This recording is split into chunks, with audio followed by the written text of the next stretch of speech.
I'm Andrew Joseph Keith, and in this sculpting lesson, we're going to be talking about all of the mistakes that I made when I was doing my life-size portrait sculpture for this course, and how you can hopefully avoid some of those mistakes as you're working on your own self-portrait sculptures or sculptures of other people.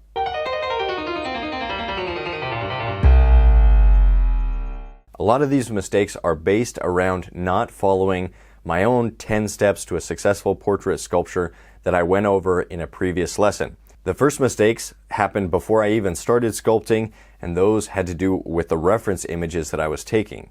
The first thing was I didn't take enough references from enough different angles. The next mistake is I didn't take references using the same lighting that was going to be on my sculpture. Now, when you're sculpting other people, especially if it's like a celebrity, you don't have control over the images that you're using to sculpt.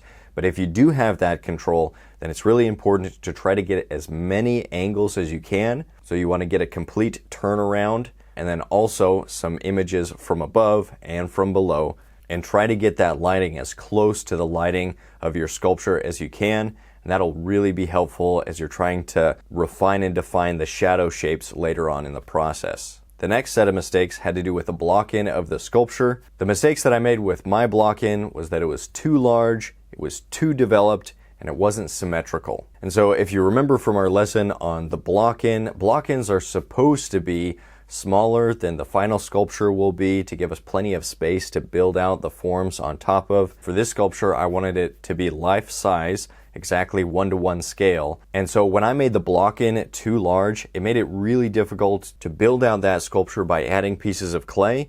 And so I had to do a lot of removing material later on in the process. And it's just more difficult to find the forms when you're removing material rather than adding the material on bit by bit. And so I should have started with an armature that was quite a bit smaller than what I started with. I should have done a much simpler block-in.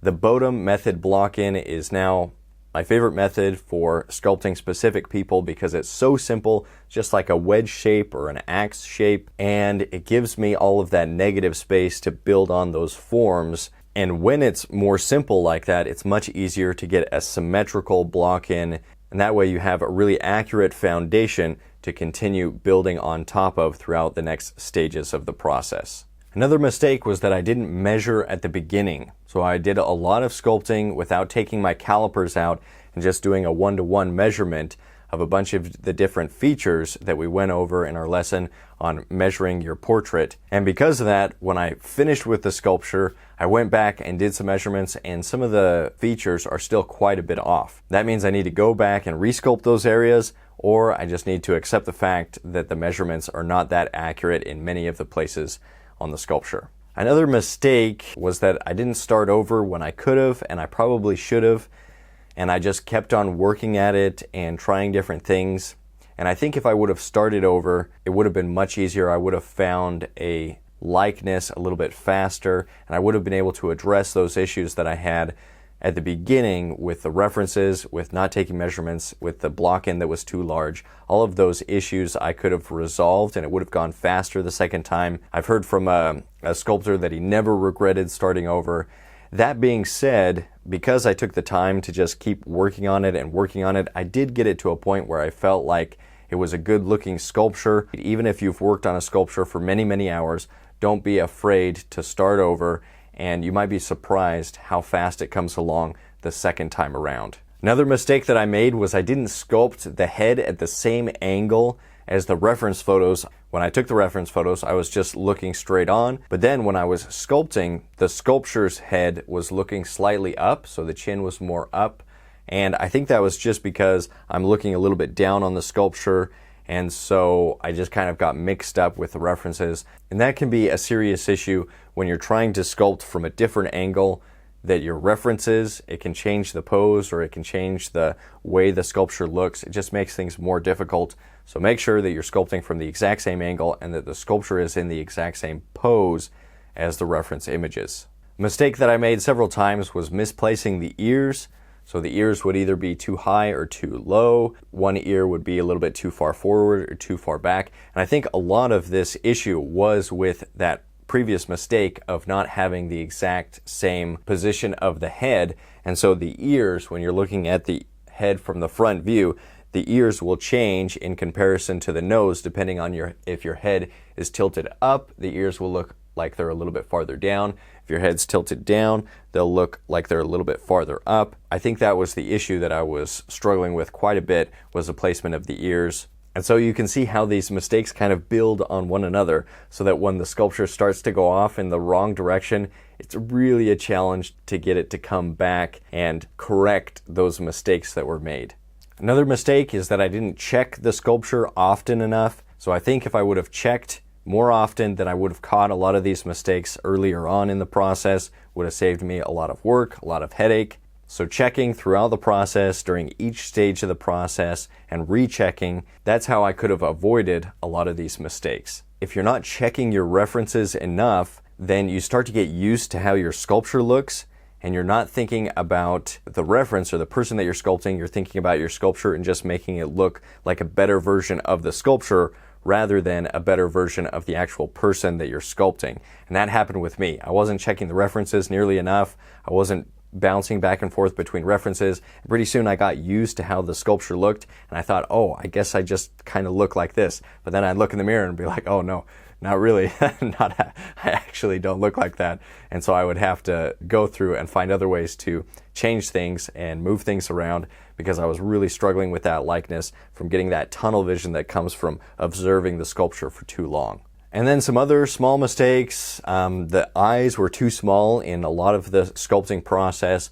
I also had the armature a little bit too close to the surface, and so I ran into the armature a couple times when I was sculpting the back of the neck. And so having a smaller armature, a smaller block in, that would have saved me some headache with having to push the armature back into the sculpture. And other things like not observing the sculpture from the back 3/4 view.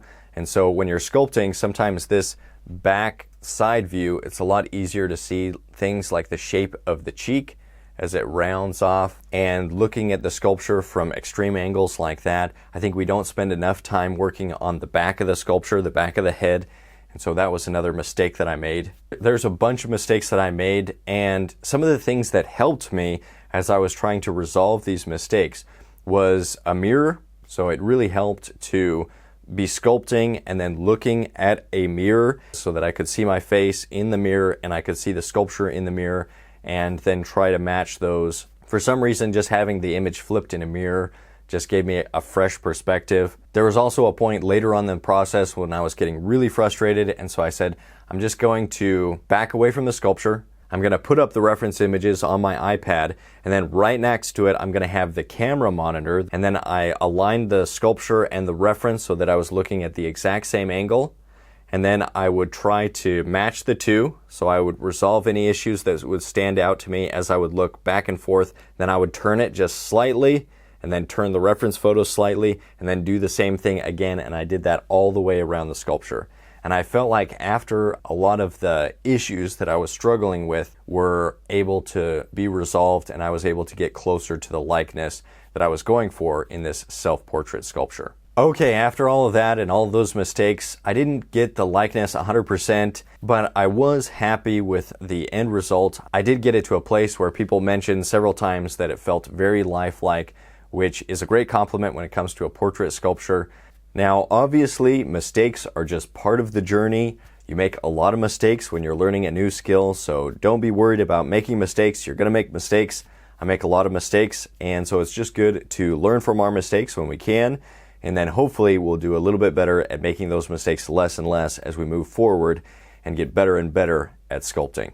This brings to mind a story, and I believe it was Michelangelo that destroyed all of his studies, all of his student work. And then later on he said something along the lines of, if people knew how much time and effort it took to get as good as I am, they wouldn't be impressed. If there's mistakes that you guys have made when you're sculpting, I'd love to hear about those down in the comments below. If you haven't checked out the full portrait sculpting course over at proko.com/portraitsculpt, I encourage you to do that. Sign up for the course, get the full course with all of the premium demos and premium lessons. So after thinking about all of these mistakes, I really think it did come down to not following those 10 steps to a successful portrait sculpture closely enough. And I think if you follow those steps, I think you'll be able to save yourself a lot of headache when it comes to sculpting a portrait.